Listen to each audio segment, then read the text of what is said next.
Over the past 30 to 45 days, I have undergone a little bit of a health crisis. I start having some issues with my ears, and I lose hearing in one of my ears to a mild to moderate degree, and I develop tinnitus. And so I have had to endure daily treatment, diagnosis from all the ENTs all around, and I've had to pause a bunch of things that I'm working on. And as an ambitious dude who's got to create, it's hard to do. And I couldn't have a better person to talk about this with than a doctor, a brilliant anesthesiologist, and one of the great philosophical minds that I lean on all the time, Kaveh Navab. If you feel like the tinnitus is getting the best of you, then you won't be able to deal with it in the way that you're going to need to. And you'll be, in some ways, crippled by the feeling of helplessness.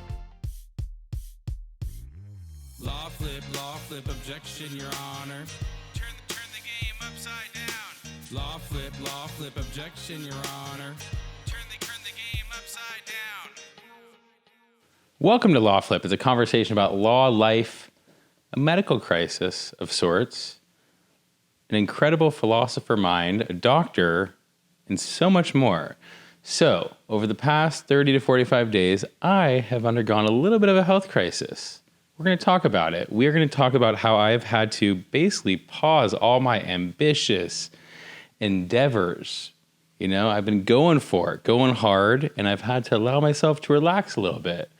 And I couldn't have a better person to talk about this with than a doctor, a brilliant anesthesiologist, and one of the great philosophical minds that I lean on all the time, Kaveh Navab. Welcome. Thank you very much. It's an honor to be here. It's been so great to watch Law Flip from its inception to its accumulation over the months and years, and I'm very happy to be here tonight. Okay, so if you haven't already, subscribe to Law Flip on all the social channels, YouTube, Instagram, Facebook, all the things. Let's flip the game upside down. So, March, I start having some issues with my ears, and I apparently lose hearing in one of my ears to a mild to moderate degree, and I develop tinnitus, which is something that causes ringing and all sorts of sounds in my ear, which Kaveh actually happens to randomly share with me. And so I have had to endure daily treatment, diagnosis, third opinions, fourth opinions from all the ENTs all around. And I've had to pause a bunch of things that I'm working on. And as an ambitious dude who's got to create for myself and my family, and, it's hard to do. And I've had to do it. And part of what's allowed me to do that is this new mindset that I've tried to develop. And by leaning on people like Kaveh, that's how I've been able to do it. So I wanted to just open it up and basically, first of all, tell us, where are you from, Kaveh? Born and raised Los Angeles, California, West LA Kaiser over on La Cienega. Hot. Yeah. Mar Vista, all public schools the whole time, Uni High, Palms before that, UCLA. I did neuroscience undergraduate, studied the brain out of an interest in how decisions are made, how we choose our way in life, and also born of like a mini crisis I had in my adolescence. Then studied medicine, anesthesiology, all of it at UCLA, and then headed over to Cedars-Sinai to specialize in anesthesiology for heart transplants, lung transplants, valve replacements, and coronary revascularization. So now it's my full-time job, and never left LA, which is a real blessing. Part of what I want to discuss here today is just whether it be this health crisis that I'm dealing with, things that you've dealt with, finance, career, all these different things. How do we deal with the ever-changing world that we're living in, both personally, professionally? How do we do it, Kaveh? That's an age-old question, right? I mean, we look around and everything is changing. We see that the winds blow, the seasons change, we get older, things come and go. But we like permanence. We like security. We'd like to be able to take it for granted that the sun's going to come out the next day. We'd like to take it for granted that we can walk down the street without getting mugged. So we like security. That can help us, obviously. That lets us do things like lay foundations for our lives and think about the future, plant seeds. But on the other hand, if we hang on too tight, then we have dogma, then we have ossification, then we have an inflexibility or rigidity that ends up biting us if we can't let go of some old patterns that circumstances are demanding we let go of. Where do you see it in your own personal, professional life where you've seen that, maybe you've struggled with a little bit, but maybe you've overcome it in certain areas? So right now, medicine is at a very interesting point. The crossroads between healthcare payouts, and the patient demands, how much people know when they step into the office or the operating room from Google already, the relationships between doctors, all these things are coming under pressure from the limitations that the old ways of doing things are running into. So doctors used to be very independent. Now we're having to learn how to work much more in teams. People who can't do that are going to have a hard time with the new trends that are emerging. Why is it so hard for doctors or for adults to work with others? So there's a few beautiful maps of human development I've studied over the past 23 years in my personal sort of interests. And one of them is that we go from, in our youth, being dependent on others. Your parents. And then the parents, community, raising you, yeah. teachers, you don't know anything. You're just lost in the world. So Yeah. you're looking for advice wherever you can find it. Then you sort of figure out how things work, and you're told you need to become independent. Okay, so I'm dependent. I need to become independent. So what's that going to take? That's going to take some competition. It's going to take some delayed gratification. Maybe I have to endure some discomfort. So this is like striving, struggling and striving. And then you have success, independence, where you can stand on your own 2 feet. But if that's where you stop, where many of us do, because you think that the next step is actually a step backwards, then you don't go forward. The next step is interdependence. So you go from dependent to independent to interdependent. But interdependent means all of a sudden now you're surrounded by other independent people, and maybe you're taking advice from them so that you're now going back to the student role. And you're seeing that as being a tough thing for your peers to basically engage in, or I think medicine is uniquely positioned to have valued lifelong learning as one of the continuing medical education principles. And so the sort of ethos, the spirit of it is there. But when it comes down to the line, yeah, sometimes people have a hard time asking for help when they should be asking for help. And that applies to anything from your finances to how you raise your kids to just how to live your life. People don't like to think, well, I'm an adult. Well, I shouldn't have to ask someone else for help. And I always think about like our parents' generation, how whenever we're asking them to change, the surface level, sort of superficial level response that I think of is that in order for them to change, right, they're 50, 60, 70 years old, they have to theoretically, if you viewed it this way, reject the way that they've operated for 30, 40 years. Is that a fair description of like the internal battle that they face? Yes. And there's actually a very straightforward solution to that, because they don't have to reject it. They can thank it for all the years of service that it's done. Their old ways of doing things have gotten them to the point they're at. But if they're ready to move on to a new way of living, a new way of thinking, because they see the limitations of the current way of living, if they're done blaming other people, that's tough. If they're done waiting for other people to change before they feel better, they might decide to go to the next level in their own life. What you just mentioned, like the whole blaming other people thing, I'm absolutely fascinated by it. Just with my experiences in life, I find that it's hard for us as humans to take responsibility for our side of the street. What's your take on that? It's a little bit weird, but I'll go right into the deep end with you to say that I actually treat everything in the world the same way, whether it's a personality I don't like or the tinnitus in my ear. I actually treat them very much the same way, which is, am I going to be triggered by this experience to become a less awesome version of myself? Or am I going to rise to the occasion somehow, some way? So if I am dealing with someone who I think needs to act differently, I'm going to have to be a certain kind of way with that person. I won't be able to get through to them if now I'm attacking them, if I'm hostile towards them, if I've been triggered by them to feel threatened. Similar to the ear thing. if you feel like the tinnitus is getting the best of you, then you won't be able to deal with it in the way that you're going to need to. And you'll be in some ways crippled by the feeling of helplessness. Yeah, I mean, one of the things I've actually been proud of myself about is that, the old way of thinking is that, unless you have some major crazy thing that you literally can't just be working all day long, you stick your ass in the office and you shut your mouth. And I think that I've worked so hard at unlearning a lot of these things that I grew up with and that society teaches us. And I have an internal motivation factor that I want to go crush the world. And I think because of all the work I've done, I was able to quickly say no, this is a major thing. It's a time sensitive thing.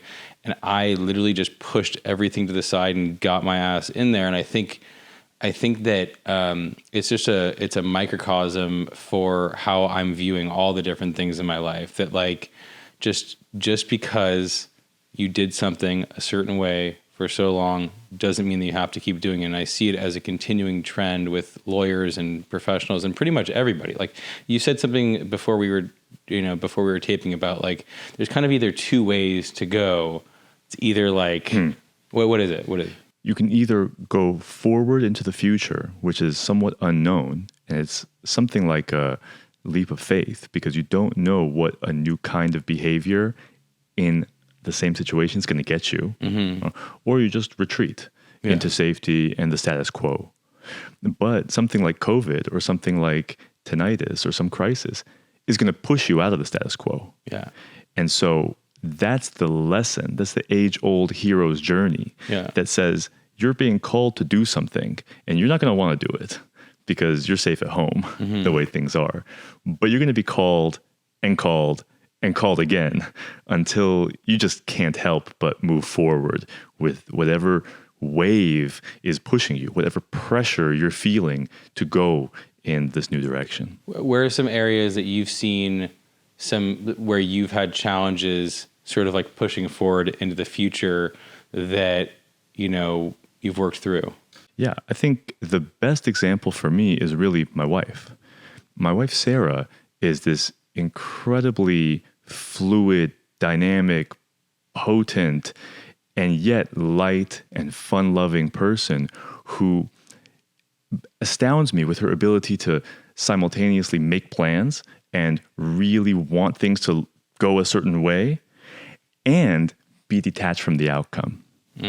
See, because early in my youth, I realized that my attachment to outcome, and a lot of these meditation books I would read describe detachment from outcome as being a very mentally stabilizing approach.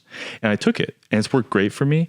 But what she has that I don't have, that I'm trying to develop, it's like a muscle that's atrophied that I'm trying to get back. It's decision making, planning, visioning.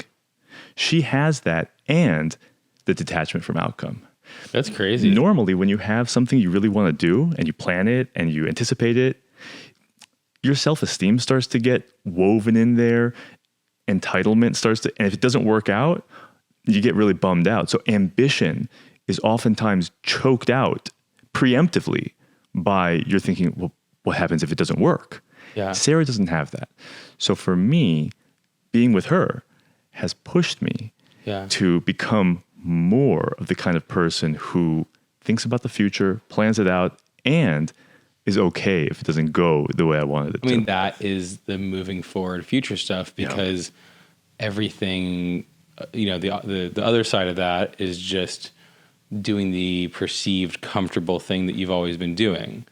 Yeah. And that's, one of the things that amazes me, when I talk to my fellow attorneys all the time is how stuck, and I get it. I still struggle with a lot of that stuff, but we're still stuck in the, there's ego. There's, most of the people that I talk to, lawyers, it's mostly a financially driven thing, and they're afraid to hire. They're afraid to pass up cases. They're afraid to collaborate with other attorneys. They're just afraid.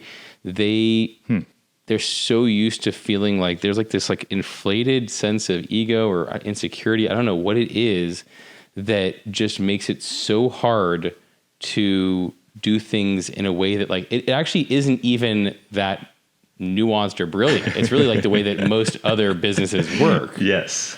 But like it's like I always use this example. Like if you own a supermarket, you're not going to be cutting the deli meat, but for some reason, lawyers feel like they have to be cutting the deli meat. Physicians as well. The cash flow quadrant that Robert Kiyosaki teaches about. No, I read Rich Dad Poor Dad, which was a life-changing book. So it's left for me too. He goes employee, self-employed, business owner, and investor. And lawyers and doctors have a hard time going from self-employed to business owner. It was either him or somebody else similar to him that said something like, you're much better off buying a business that you actually can't work on. So like buying like an engineering shop or like a car shop or something, right? Because a lawyer, it's like you have a law firm. It's like, let's have meetings about the business of business. No, this is like law. There's no talk about business. Right. And we were talking earlier about medicine and how much the feeling like, because we're healers and we have this role in society that we can't talk about money, ends up being something, well, obviously, doctors are going to talk to each other about money, but we can't do it with our trainees. So now, like when I was a resident... when you say trainees, you guys are attending physicians. That's right. And then you have residents. That's right. They are not fully earning they're like earning like something like $50,000 a year at that point, that's right? Exactly right. And then the attending physicians are making a couple $100,000 plus dollars. And you're saying that when the visiting or the residents are in your presence, the attendees, like there's a known thing, we don't talk about money. Yeah. And the reason is that generally doctors aren't supposed to be thinking about money, right? But of course, every single doctor thinks about money. Every single human thinks about money, right? I mean, it would be silly to think that you wouldn't, it would be irresponsible not to think and talk about it. But this is what pretense is. Pretense and decorum dictate that certain people act a certain way, and doctors are not supposed to be greedy.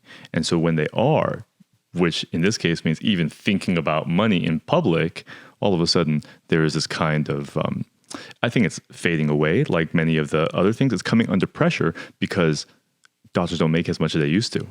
And so now doctors have to be more creative. Just like you used to be able to make 5, 6, 7% in a certificate of deposit at the bank, can't do that anymore. Right. Banks don't give you 1% anymore. So everyone is coming under pressure to think differently, to expand their horizons, and to be more flexible about things like this, discussions and transparency about what's going on in each other's lives. We're in Los Angeles. It's incredibly expensive to survive. How should we be thinking about money, Mr. Philosopher? I think that the incredible confusion that surrounds what we're doing with our productivity and value stems from sick relationships with money. Money is a side effect of producing value. And if the production of value is your focus, then in my estimation, you're thinking about it the right way. Money is something that means that people value what you're doing. And so if you're willing to market, which also has a bad reputation, and sell, which also has a bad reputation, then you're on the right track. The problem with things that are not direct to consumer marketing is that they have the sort of luxury of being like ivory tower philosophy and professorship about just whatever's interesting to me is what I'm going to work on. Okay, so I'm going to get government grants, I'm going to get private funding, whatever. But if you're talking to a person and you're going to tell them that you're going to help them, then you have to actually listen to where their pain is coming from and design your product, your service to address their pain. That to me is why sales and marketing are actually the highest art form, the highest way to understand how the human works. Most of us, like in law and medicine, we can generally excuse ourselves from that process of client acquisition. Many doctors can, many lawyers can. Well, you can, and it's detrimental. Yes. And it's detrimental because unless you want to pretend to be a martyr and you don't care about money, right? Like they say, like if you don't know how much it costs to acquire your next customer, you don't have a business.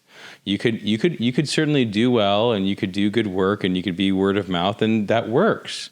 But like it doesn't work for everybody. And there's a way to make it a science. There's a way to be specific, explicit, and forward thinking with respect to how you're serving the people you're serving. Now, it can provoke anxiety and self-esteem issues to be face-to-face with someone and have them tell you, no, I don't want your product or service. But someone at the hospital is doing that. Right. I know. That's the whole thing. All of these rules, they're complete BS.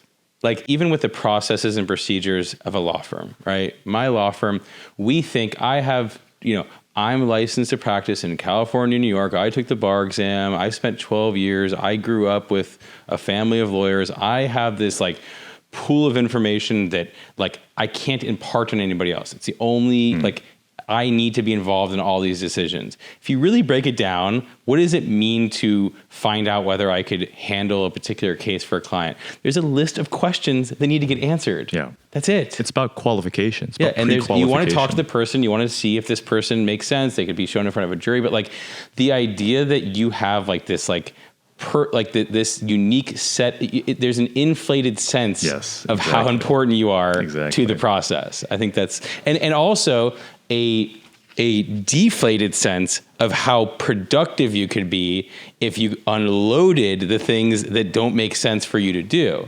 You're unwilling to pay somebody $15 or $20 an hour to do something, but you're willing to do it. Even though you think that you're worth several $100s an hour. Yes.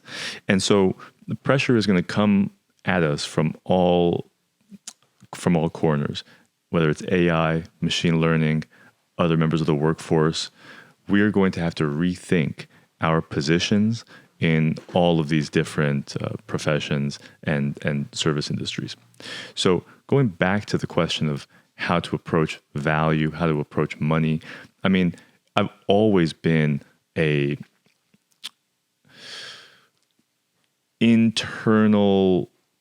been interested in what's happening inside more than what's happening outside. Obviously, we want to have nice things happening outside, but the reason for that is that we have nice things happening inside. Right. We want a sort of pleasant flow inside of our body. And a nice map to sort of outline this is called the polyvagal theory. It describes, this fight, flight, or freeze thing we talk about. Well, none of those are good, right? You don't want fight, you don't want flight, you don't want freeze. So what's the other thing? Well, the feeling that we have right now, if we're succeeding at having a collegial discourse, is called the ventrovagal experience.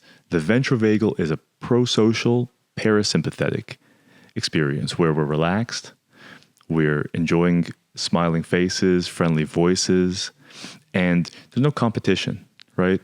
Things are okay. It's like a heavenly experience, really. But when you turn it up a little bit, maybe like at a roast now, or there's like categories going on, you're actually like competing a little bit. Now the sympathetics, the fight is a little bit turned up. I mean, you're still with your friends and stuff, but the competition enters the equation. Then you're playing basketball. Maybe someone steps on your toe or elbows you or something. Now the actual fight piece of it comes up. So your sympathetics are driven up. This is actually a pro-social sympathetic. You're still facing each other when you're fighting, right? So it's still pro-social. You're still engaged, but it's no longer safe, really. I mean, you're trying to get something done. There's a problem, okay? But if you're getting dominated, now that's fight. It's sympathetic, pro-social. But now you're fleeing because you're outmatched. So that's flight, okay? Those are both very active. Fight and flight are very active. Freeze is inactive. And it's actually the antisocial parasympathetic. So this parasympathetic is calm or still, but the pro-social version of it is what we have now. The antisocial version of it is freeze. You can't fight. You can't flee. You just want to curl up into a ball and die. You just want to curl up into a ball and die. Someone's screaming at you, your boss, your wife, whatever. I mean, when you cannot fight, you cannot flee, and you just have to take it, that is when you freeze. So the reason I framed it that way is because that's what your experience actually is. From moment to moment, you're in one of those states, right? You get a call about a friend who had some success and now you're feeling a little bit dejected about it. Well, I mean, where are you? You're either freeze or flight. I mean, you want to not think about it. You want to have a drink. You want to go to sleep. Okay. Or maybe it gets you pumped up. Maybe it gets you into the fight. Or maybe you talk to that person about how they did it. Maybe you want to learn from other successful people. The problem is that we're very intimidated by other successful people. And so this is a hack to go into experiences that are intimidating, but you know are good for you, like experiences where other people have figured something out that you haven't figured out. So that's how I think about money and how I think about feelings and where to go with it.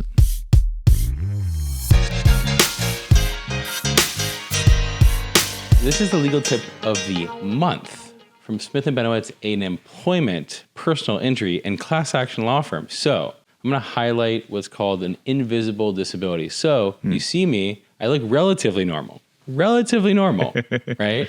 But I have a hearing loss and tinnitus in my ear. We're working on it. We're seeing all the experts. But in the meantime, it's basically made it very difficult to work. And so if you have this and you're in the workplace, you go to your employer, you get a doctor's note, and you say you need a reasonable accommodation, whether it be sleep issues or hearing issues or any other one of them? back There you pain, go.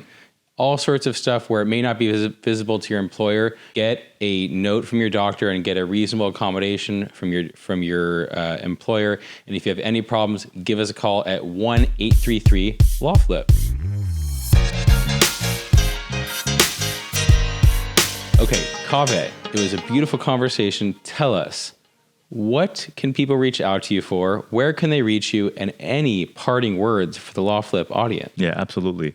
I think the easiest way to get me is probably Instagram. It's Kaveh Nawab MD, and we could put the link in the bio. And I'll go full Gary Vaynerchuk and just give people my phone number if they want to text Go for me. it. It's 310-849-4957. You could text me. That's dope. Probably the best way. Call, I probably won't answer. So I think there's so many Text. robocalls these days. I think texting is the best way to do it, or DM on Insta. And what I'll say is this. Because I was thinking about what do you call it, tip of the week or something like that. You know, I don't really buy a lot of products and stuff, so I don't have anything to say about that. But pay attention to what I would call attack thoughts. Attack thoughts are thoughts that are triggered by events in your life that you don't like. And notice the quality of your experience when an attack thought arises, whether it's against your spouse, your child, your employer, or the ringing in your ear. Okay, those are going to be a very enlightening thing to pay attention to, because when you notice it, when you start to think about it, you realize you have a lot of them. And they degrade the quality of your moment-to-moment experience in a way that I don't want them to. I want your experience to be as smooth and flowing as possible. So check out those attack thoughts as they arise. Observe them. So you observe them, you notice that they don't help you, and then you give Kaveh a text and see what you can do I about love that. that. Call the doctor. All right, man. Law flip, objection, your honor. Turn the game upside down. Law flip, objection, your honor. Turn the game upside down. Connect with us on Instagram. We're at LawFlip. If you have any legal issues, connect with us at Smith Benowitz or smithbenowitz.com. LawFlip is produced by Blue Crescent Media. You can learn more about BCM at bluecrescentmedia.com. Our intro music is provided by Penn Practice, and our LawFlip identity was created by Garrett Whiston and Travis Nagel. And lastly, this podcast is made available by Smith & Benowitz for educational and entertainment purposes only. By listening to this podcast, you understand that no attorney-client relationship is being formed between you and Smith & Benowitz or any of its attorneys. This podcast should not be used as a substitute for competent legal advice from a licensed professional attorney in your state. To the extent this podcast may be considered an advertisement, Benjamin Smith is the attorney responsible for this advertisement. Thank you. Turn the game upside down.